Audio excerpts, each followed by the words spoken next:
चलिए देखते हैं किस तरीके से जर्मनी में एकीकरण हुआ। वैसे जर्मनी से पहले इटली के अंदर एकीकरण हुआ था, उसके टॉपिक को हम बाद में देखेंगे। पहले जर्मनी के एकीकरण को पढ़ते हैं।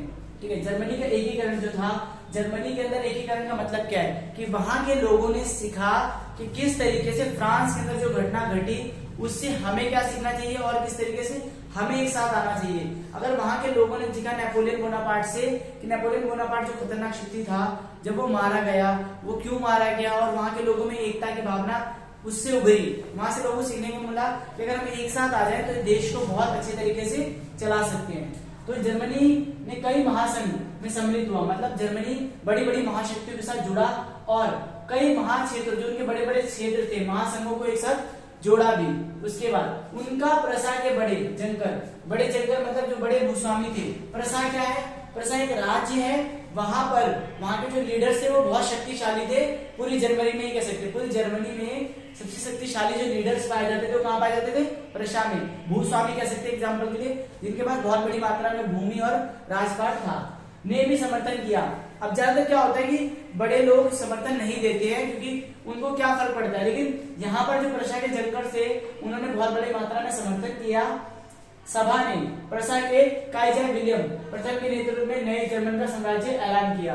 मतलब जो प्रशा के जो लीडर्स थे उस टाइम पे, विलियम के समय पे, विलियम के दौर में, जब विलियम वहां पे राजा था, विलियम के राजा बनने के बाद भी प्रशा में जर्मनी का एकीकरण की शुरुआत हुई, जर्मनी के नेतृत्व की शुरुआत हुई। और प्रथम जो नेतृत्व बने वो कौन बने? विलियम। उन्होंने पहली बार इस राज्यपाट को देखा, नए जर्मन साम्राज्य का ऐलान किया गया। और जब नए जर्मन साम्राज्य का ऐलान किया गया उससे पहले कौन था?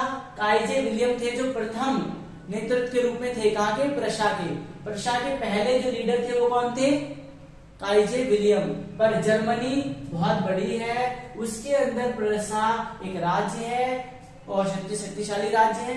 वहां के जो लीडर थे कौन? काइजे विलियम प्रथम नेतृत्व थे। प्रथम नेतृत्व का मतलब होता है, बच्चे सोचते हैं पहले लीडर यही थे। उसके बाद जब जर्मनी यूनिफिकेशन हुआ, यूनिफिकेशन मतलब पूरा ये जी बन गया, पूरा विषय जर्मनी माना गया, तो यहाँ के लीडर किसको माना गया? Otto von Bismarck. Otto von Bismarck को क्यों बनाया गया ये कह सकते हैं, ऑटो वॉन बिस्मार्क ने अपना बहुत सारा समय और बहुत बड़ी मेहनत के बाद पूरी जर्मनी को, जितने भी राज्य थे उन सबको एक साथ लेके आने में बहुत बड़ा योगदान जिसका था वो कौन था? Otto von Bismarck. Otto von Bismarck को एक ही व्यक्ति से खतरा था, एक ही देश से खतरा था, वो था फ्रांस। लेकिन जब फ्रांस में जो लीडर आपको पता है नेपोलियन, उसके जाने के बाद काफी कुछ चीजें कह सकते सही हुआ। लेकिन बाद में जब 1830 से 48 की क्रांति हुई, उसके बाद वहां से इनको भी सीखने का मौका मिला कि किस तरीके से जर्मनी को एक साथ किया जा सकता है। 7 year war with Austria, Denmark, France. देखिए दिखा है कि नहीं दिखा? फ्रांस से क्यों खतरा था?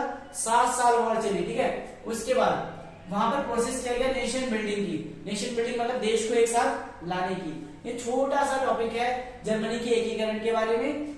आगे हम पढ़ेंगे Greek war, independence. Greek war मैंने आपको बताया था अभी, 1821 से लेकर 1832 ये दौर था उनका। 1821 से लेकर 1832 के दौर में ग्रीक आपने सुना होगा, कई बार मैथ साइंस पढ़ते हैं तो उसमें लिखा आता है कि ये शब्द ग्रीक भाषा से लिया गया है। तो ग्रीक वो शहर का नाम है, तो वहां के बारे में पढ़ेंगे। वहां पर वॉर हुई है किसके खिलाफ? इंडिपेंडेंस, आजादी के लिए। तो पढ़ते हमें क्या चाहिए? आजादी है। स्ट्रगल फॉर इंडिपेंडेंस, स्ट्रगल शुरू हुआ 1821 से लेके ग्रीस के अंदर, किस चीज को लेके?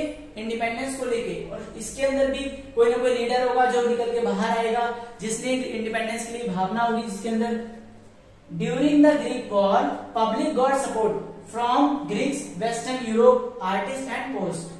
ये याद करने वाली बात है कि किन लोगों ने सहयोग दिया। मैंने आपको बताया कि कोई ना कोई लीडर निकल के बाहर आएगा, तो ग्रीक्स लोगों ने सपोर्ट दिया वेस्टर्न यूरोप। वेस्टर्न यूरोप मतलब यूरोप महाद्वीप था, उसके वेस्ट साइड के जो लोग रहते थे, जो वेस्ट तरह के साइड में जो देश आते थे, उन सबने क्या किया? सपोर्ट किया आर्टिस्ट एंड पोस्ट को। ठीक है, और आर्टिस्ट का बहुत किरदार आता है। आप जितनी बार देखेंगे किसी भी देश को एकीकरण के लिए एक फ्लैग की जरूरत पड़ती है। क्यों? क्योंकि देखिए अगर हमारी पहचान एक होगी तभी तो हम जाने जाएंगे। भारत में रहने वाले हर व्यक्ति की पहचान तिरंगे से होती है। और ये कोरोना के समय में देखने को मिला, जो लोग फंसे हुए थे यूक्रेन के अंदर, जब युद्ध हुआ था यूक्रेन में भी जो लोग फंसे हुए थे वो लोग कैसे आ पाए? सब जिनके पास फ्लैग्स थे इंडिया के, उन्हें इंडिया भेजा गया। सिर्फ तो इससे पता चलता है कि आपकी पहचान आपके देश के फ्लैग से होती है। तो ऐसे ही हर देश में जब भी एकीकरण होता था तो वहां पर कोई ना कोई नेशनल एंथम, नेशनल फ्लैग इनका निर्माण जरूर किया जाता था, ताकि वहां के लोगों के अंदर एक भावना जगे किसके प्रति, देश के प्रति। अब जब हमारे एक फ्लैग है, अब हिंदू मुस्लिम सारे सब लोग जानते हैं सबका एक ही फ्लैग है इंडिया, जो इंडिया में रहते हैं उन सबके लिए एक ही फ्लैग है तिरंगा। तो उस तिरंगे के लिए जो लोग सारे काम कर रहे हैं उन सबको पता है कि हमारा एक ही नेशन है।